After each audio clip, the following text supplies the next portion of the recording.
Shalom, selamat pagi Bapak Ibu Saudara yang dikasihi Tuhan. Selamat berjumpa kembali dalam Renungan Verse of the Day hari Senin 20 Oktober 2025. Mari mengawali dengan doa sebelum kita merenungkan firman Tuhan. Bapa kami yang di sorga, betapa hati kami melimpah dengan rasa syukur. Kami boleh memasuki hari yang baru, minggu yang baru.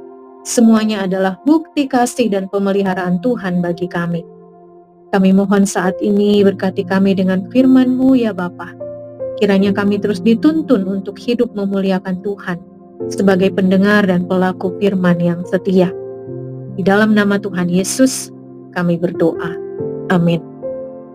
Ayat firman Tuhan hari ini di dalam Injil Lukas pasal 9 ayat 52 dan 53.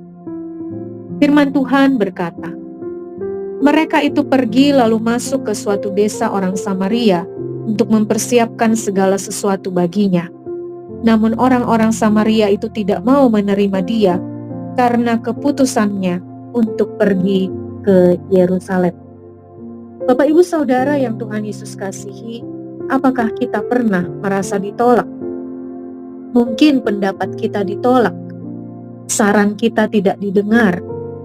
Mungkin kita pernah melamar pekerjaan dan ditolak, atau kita pernah ingin melayani atau memberitakan firman Tuhan di suatu tempat dan kita ditolak. Bagaimana rasanya ditolak atau tidak diterima? Tentunya kita kecewa, kita sakit hati, dan kita sedih. Yesus pun berulang kali mengalami penolakan dalam hidupnya. Saat ia lahir, Herodes sudah menolak kehadiran seorang raja baru dan bermaksud untuk membunuh. Sehingga semua anak yang baru lahir pada saat itu dibunuh atas perintah Herodes. Yesus pernah ditolak di kampungnya sendiri di Nazaret. Bahkan penyaliban Yesus pun adalah bukti penolakan dari banyak orang yang merasa terancam oleh kehadiran Yesus, khususnya pemimpin-pemimpin agama Yahudi.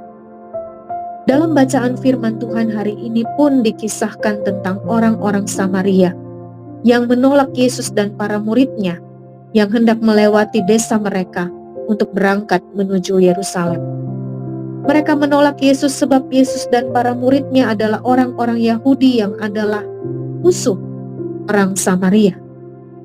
Orang Yahudi menganggap orang Samaria itu rendah karena orang Samaria banyak yang melakukan perkawinan campur, sehingga mereka pun terpengaruh untuk menyembah berhala bangsa lain, dan mereka dianggap kafir, dianggap warga negara kelas 2, tidak dipandang atau hanya dipandang sebelah mata.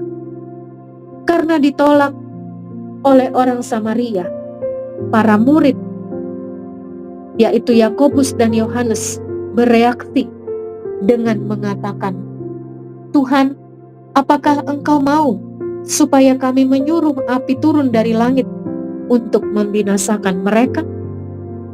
Sebuah reaksi emosional, ingin membalas yang jahat dengan yang jahat. Tetapi Yesus menegur mereka, melarang mereka. Bahkan beberapa waktu kemudian, Yesus mengajar tentang orang Samaria yang murah hati di dalam Injil Lukas 10 ayat 25 sampai 37. Artinya Yesus mengampuni orang Samaria. Ia tidak menyimpan dendam terhadap orang Samaria yang telah menolaknya. Malah dia mengangkat martabat orang Samaria dengan mengatakan bahwa ada juga orang Samaria yang murah hati dan mau menolong orang Yahudi yang terkapar di pinggir jalan. Bapak Ibu Saudara sekalian, bagaimanakah dengan kita? Apakah kita sama seperti para murid yang ingin membalas yang jahat dengan yang jahat? Atau kita seperti Yesus yang mengampuni orang-orang yang menyakiti, menolak, dan mengecewakan kita? Mari meneladani Yesus yang mengajarkan kita untuk saling mengampuni. Lepaskan pengampunan untuk orang-orang yang menyakiti kita, karena pembalasan adalah hak Tuhan. Tugas kita adalah tetap berbuat baik, tetap mengampuni, tetap mengasihi sebagaimana Kristus mengampuni dan mengasihi kita. Sulit? Tentu saja. Tetapi dengan meminta pertolongan Tuhan, kita pasti dimampukan. Mari kita berdoa. Bapa kami yang di sorga, kami mengaku tidak mudah bagi kami untuk mengasihi dan mengampuni orang yang bersalah kepada kami. Tetapi firman-Mu mengingatkan kami untuk melakukannya, karena itulah kehendak-Mu. Kami mohon bersihkan hati kami. Roh Kudus berdiam dalam hati dan seluruh keberadaan hidup kami, agar kami dimampukan untuk mendengar dan melakukan firman-Mu hari ini. Dalam nama Tuhan Yesus yang mengajar, kami berdoa.